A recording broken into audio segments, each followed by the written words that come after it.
ਆਪ ਜੀ ਸੁਣ ਰਹੇ ਹੋ ਡਾਕਟਰ ਦਲਜੀਤ ਸਿੰਘ ਦੀ ਕਿਤਾਬ ਦੂਜਾ ਪਾਸਾ।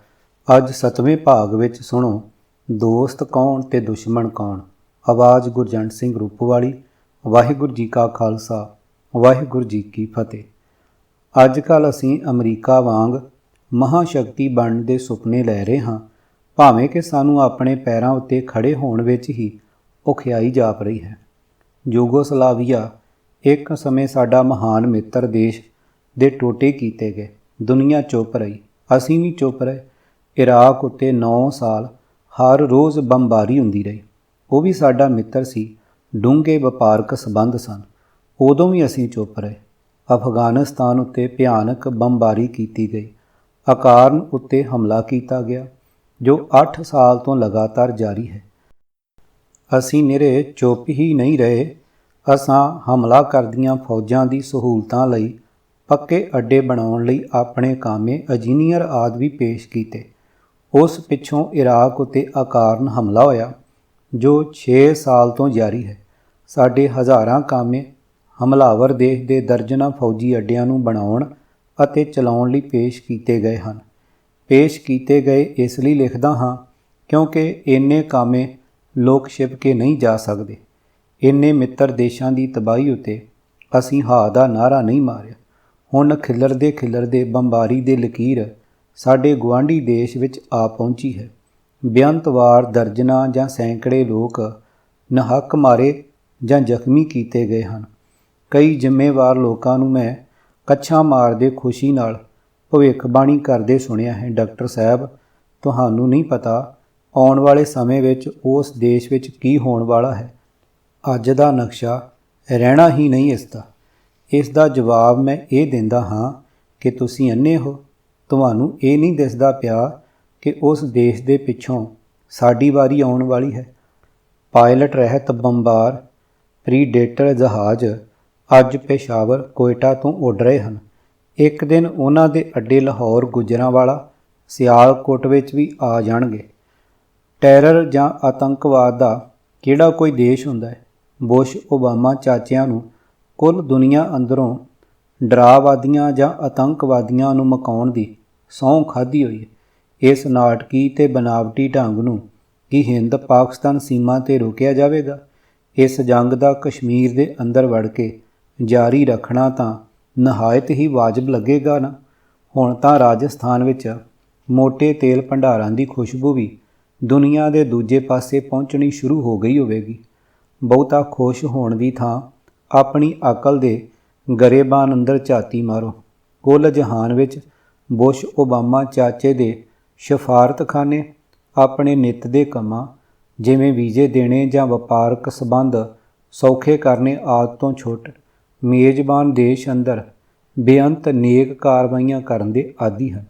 ਦੇਸ਼ ਦੇ ਸਿਵਲ ਅਤੇ ਫੌਜੀ ਅਫਸਰਾਂ, ਸੈਨੇਟਰਾਂ, ਵਜ਼ੀਰਾਂ ਆਦਿ ਨਾਲ ਡੂੰਘੇ ਮਾਇਕ ਸੰਬੰਧ ਪੈਦਾ ਕਰਕੇ ਉਸ ਦੇਸ਼ ਦੀ ਰਹਿਨੁਮਾਈ ਕਰਕੇ ਸੇਵਾ ਕਰਦੇ ਹਨ। ਸਾਡੇ ਗੁਆਂਢੀ ਦੇਸ਼ ਨਾਲ ਤਾਂ ਡਾਢੀਆਂ ਪ੍ਰੇਮ ਪੀਂਘਾਂ ਪਾਈਆਂ ਜਾਪਦੀਆਂ ਹਨ। ਇੱਥੋਂ ਤੱਕ ਕਿ ਫੌਜੀ ਹੈੱਡਕੁਆਰਟਰ, ਪਾਰਲੀਮੈਂਟ, ਸਕੱਤਰੇਤ ਅਤੇ ਪ੍ਰਧਾਨ ਦੀ ਰਿਹਾਇਸ਼ ਦੇ ਐਨ ਪਿੱਛੇ ਦੁਨੀਆ ਦੀ ਦੂਜੀ ਵੱਡੀ ਅੰਬੈਸੀ ਬਣਾਉਣ ਦੀ ਵਿਚਾਰ ਤੇਜ਼ੀ ਨਾਲ ਅਮਲ ਵਿੱਚ ਲਿਆਂਦੀ ਜਾ ਰਹੀ ਹੈ।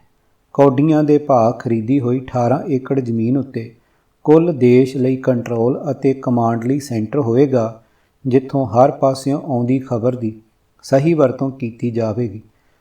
ਬੁਸ਼ ਦੇਸ਼ ਦੇ ਅੰਬੈਸੀ ਦੇ ਮਾਮਲੇ ਵਿੱਚ ਦੋਸਤੀ ਅਤੇ ਕੁਰਬਾਨੀ ਦੀ ਅਦੁੱਤੀ ਮਿਸਾਲ ਕਾਇਮ ਕਰ ਦਿੱਤੀ ਹੈ। ਪ੍ਰਧਾਨ ਮੰਤਰੀ ਬੇਖੌਫ ਹੋ ਕੇ ਦੇਸ਼ ਪ੍ਰੇਮ ਦੇ ਖਜ਼ਾਨੇ ਵਿੱਚੋਂ ਆਪਣਾ ਹਿੱਸਾ ਲੈ ਕੇ ਦੇਸ਼ ਸੇਵਾ ਵਿੱਚ ਜੁਟੇ ਰਹਿਣ, ਗੋਲਫ ਖੇਡਣ ਅਤੇ ਬਾਹਰਲੇ ਦੇਸ਼ਾਂ ਦੇ ਦੌਰੇ ਕਰਨ ਤੇ ਜਾਇਦਾਦਾਂ ਬਣਾਉਣ।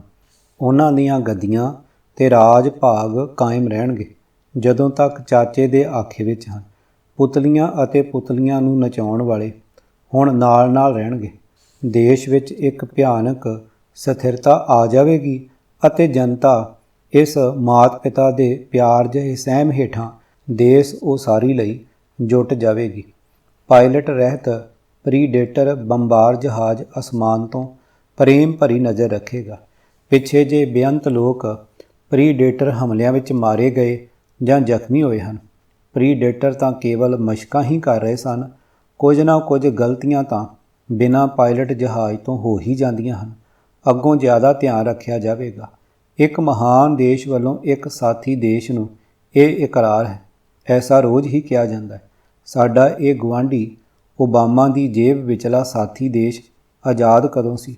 ਇਹ ਦੇਸ਼ 1947 ਤੋਂ ਝੱਟ ਹੀ ਪਿੱਛੋਂ ਡਾਲਰ ਦੇਸ਼ ਦੇ ਫੌਜੀ ਗੁੱਟ ਵਿੱਚ ਰਲ ਗਿਆ ਅਤੇ ਉਸ ਪਿੱਛੋਂ ਸਦਾ ਹੀ ਇੱਕ ਪੂਛਲ ਅੰਗ ਰਿਹਾ ਹੈ।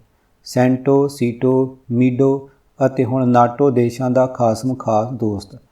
ਗੁੱਟ ਦੀ ਮੈਂਬਰੀ ਕੀਤਿਆਂ ਬੇਅੰਤ ਸ਼ਾਬਾਸ਼ ਮਿਲਦੀ ਹੈ।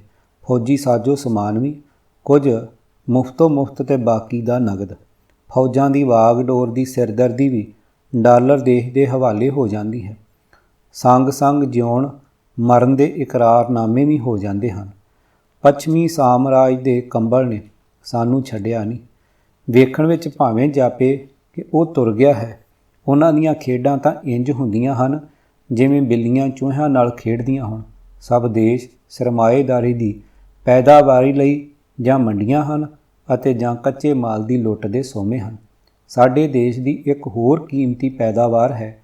ਉਹ ਹੈ ਹਰ ਸਾਲ ਬੇਅੰਤ ਉੱਚੀਆਂ ਪੜ੍ਹਾਈਆਂ ਕਰਨ ਵਾਲੇ ਸਾਇੰਸਦਾਨ, ਇੰਜੀਨੀਅਰ, ਡਾਕਟਰ ਅਤੇ ਕਈ ਹੋਰ ਵਰਗਾਂ ਦੇ ਮਾਹਰ। ਸਾਡੇ ਲਹੂ ਪਸੀਨੇ ਦੀ ਕਮਾਈ ਨਾਲ ਤਿਆਰ ਕੀਤਾ ਗਿਆ ਇਹ ਵਰਗ ਪੱਛਮੀ ਦੇਸ਼ ਹਰ ਸਾਲ ਖਿੱਚ ਕੇ ਲੈ ਜਾਂਦੇ ਹਨ। ਅਸੀਂ ਬੜੇ ਮਾਣ ਨਾਲ ਕਹਿੰਦੇ ਹਾਂ ਕਿ ਸਾਡੇ ਪੜ੍ਹਾਕੂ ਪੱਛਮ ਵਿੱਚ ਬੜੀਆਂ ਮੱਲਾਂ ਮਾਰ ਰਹੇ ਹਨ ਅਤੇ ਉਹਨਾਂ ਦੇਸ਼ ਦੀ ਤਰੱਕੀ ਦੇ ਥੰਮ ਬਣ ਰਹੇ ਹਨ। ਅਸੀਂ ਆਪ ਦੁਨੀਆ ਦੇ ਅੰਦਰ ਤਰੱਕੀ ਦੀ ਲਿਸਟ ਵਿੱਚ 136 ਦੇ ਨੰਬਰ 'ਤੇ ਠੇਡੇ ਖਾ ਰਹੇ ਹਨ। 1947 ਦੀ ਦੇਸ਼ ਵੰਡ ਇਸ ਖਿੱਤੇ ਨੂੰ ਸਦਾ ਲਈ ਕਮਜ਼ੋਰ ਰੱਖਣ ਦੀ ਇੱਕ ਸੋਚੀ ਸਮਝੀ ਚਾਲ ਸੀ, ਕਿਉਂਕਿ ਝਗੜੇ ਵਾਲੀਆਂ ਸਰਹੱਦਾਂ ਰੱਖ ਕੇ ਦੋ ਦੇਸ਼ਾਂ ਨੂੰ ਕਦੇ ਵੀ ਲੜਾਇਆ ਜਾ ਸਕਦਾ ਹੈ। ਸੀਟੋ, ਨਾਟੋ ਦੀ ਗੋਦ ਵਿੱਚ ਬੈਠ ਕੇ ਪਾਕਿਸਤਾਨ ਨੇ ਕਸ਼ਮੀਰ ਉੱਤੇ ਹਮਲਾ ਕੀਤਾ, ਜੋ ਕਿਸੇ ਨਾ ਕਿਸੇ ਸ਼ਕਲ ਵਿੱਚ ਸਦਾ ਤੋਂ ਹੀ ਜਾਰੀ ਹੈ। ਇਸ ਤੋਂ ਛੁੱਟ 1965 ਅਤੇ 1971 ਦੀਆਂ ਜੰਗਾਂ ਦਾ ਵੀ ਇਹੀ ਦੇਸ਼ ਜ਼ਿੰਮੇਵਾਰ ਸੀ। ਫੌਜੀ ਗੁੱਟਾਂ ਨੇ ਲੜਾਈ ਦਾ ਸਾਜੋ ਸਮਾਨ ਸਾਡੇ ਖਿਲਾਫ ਵਰਤਣ ਦੀ ਖੁੱਲ੍ਹੀ ਛੁੱਟੀ ਦਿੱਤੀ। ਸਾਡੇ ਲੱਖਾਂ ਕਰੋੜਾਂ ਰੁਪਏ ਇਹਨਾਂ ਜੰਗਾਂ ਵਿੱਚ ਰੁੜ ਗਏ ਅਤੇ ਅਜੇ ਵੀ ਰੁੜਦੇ ਪਏ ਹਨ। ਜਦੋਂ ਵੀ ਭਾਰਤ ਪਾਕਿਸਤਾਨ ਰਿਸ਼ਤਿਆਂ ਵਿੱਚ ਸਥਿਰਤਾ ਆਉਂਦੀ ਹੈ, ਇੱਕ ਹੋਰ ਹਾਦਸਾ ਕਰਵਾ ਦਿੱਤਾ ਜਾਂਦਾ ਹੈ। ਇਸ ਇਲਾਕੇ ਦਾ ਤਾਪਮਾਨ ਉੱਚਾ ਹੋ ਜਾਂਦਾ ਹੈ। ਪਾਕਿਸਤਾਨ ਨੂੰ ਨਵੀਨਤਮ ਲੜਾਕੂ ਸਮਾਨ ਤੋਹਫੇ ਵਿੱਚੋਂ ਮਿਲ ਜਾਂਦਾ ਹੈ ਅਤੇ ਝੱਟ ਪਿੱਛੋਂ ਅਸੀਂ ਆਪਣੀ ਰੱਖਿਆ ਪ੍ਰਣਾਲੀ ਹੋਰ ਪਕੇਰੀ ਕਰਨ ਲਈ ਹੱਥ ਪੈਰ ਮਾਰਨ ਲੱਗਦੇ ਹਾਂ। 62 ਸਾਲਾਂ ਤੋਂ ਇਹੀ ਨਾਟਕ ਖੇਡਿਆ ਜਾ ਰਿਹਾ ਹੈ। ਇੱਕ ਪਾਸੇ ਸਾਮਰਾਜ ਦੀਆਂ ਚਾਲਾਂ ਤੋਂ ਕਿਸੇ ਹੱਦ ਬੇਖਬਰ ਅਸੀਂ ਹਾਂ ਅਤੇ ਦੂਜੇ ਪਾਸੇ ਉਂਗਲਾਂ ਦੇ ਉੱਤੇ ਨੱਚਦਾ ਸਾਮਰਾਜ ਦਾ ਹੱਥ ਠੋਕਾ ਦੇਸ਼। ਅਸੀਂ ਵੀ ਹੌਲੀ ਹੌਲੀ ਉਸ ਪਾਸੇ ਤਿਲਕਦੇ ਪਏ ਜਾਪਦੇ ਹਾਂ। ਡਾਲਰ ਦੇਸ਼ ਦਾ ਪਾਕਿਸਤਾਨ ਦੇ ਉੱਤੇ ਫੌਜੀ ਅਤੇ ਸਿਆਸੀ ਕਬਜ਼ਾ ਲਗਭਗ ਤੈਅ ਹੀ ਨਹੀਂ, ਬਲਕਿ ਇੱਕ ਕੌੜੀ ਹਕੀਕਤ ਹੈ। ਦੁਨੀਆ ਵਿੱਚ ਉਸ ਦੀ ਦੂਜੀ ਸਭ ਤੋਂ ਵੱਡੀ ਅੰਬੈਸੀ ਦਾ ਇਸਲਾਮਾਬਾਦ ਅੰਦਰ ਹੋਂਦ ਵਿੱਚ ਆ ਜਾਣਾ ਭਾਰਤੀ ਖਿੱਤੇ ਵਿੱਚ ਅਸਥਿਰਤਾ ਪੈਦਾ ਕਾਇਮ ਰੱਖਣ ਦੀ ਇੱਕ ਪੱਕੀ ਗਰੰਟੀ ਹੋਵੇਗੀ। ਭਾਰਤ ਪਾਕਿਸਤਾਨ ਸਬੰਧਾਂ ਸੁਧਾਰਾਂ ਵਿੱਚ ਇੱਕ ਵੱਡਾ ਅੜਿੱਕਾ ਬਣੇਗੀ। ਦੋਸਤੀ ਅਤੇ ਅਮਨ ਦੇ ਮਾਹੌਲ ਨੂੰ ਭਾਰੀ ਸੱਟ ਵੱਜੇਗੀ।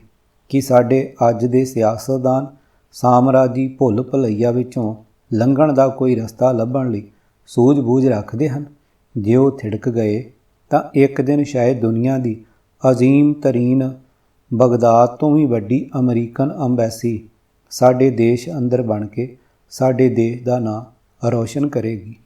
ਕਿਤਾਬ ਦੂਜਾ ਪਾਸਾ, ਲੇਖਕ ਡਾਕਟਰ ਦਲਜੀਤ ਸਿੰਘ, ਭਾਗ 7ਵਾਂ, ਆਵਾਜ਼ ਗੁਰਜੰਟ ਸਿੰਘ ਰੂਪੋਵਾਲੀ। ਵਾਹਿਗੁਰੂ ਜੀ ਕਾ ਖਾਲਸਾ, ਵਾਹਿਗੁਰੂ ਜੀ ਕੀ ਫਤਿਹ।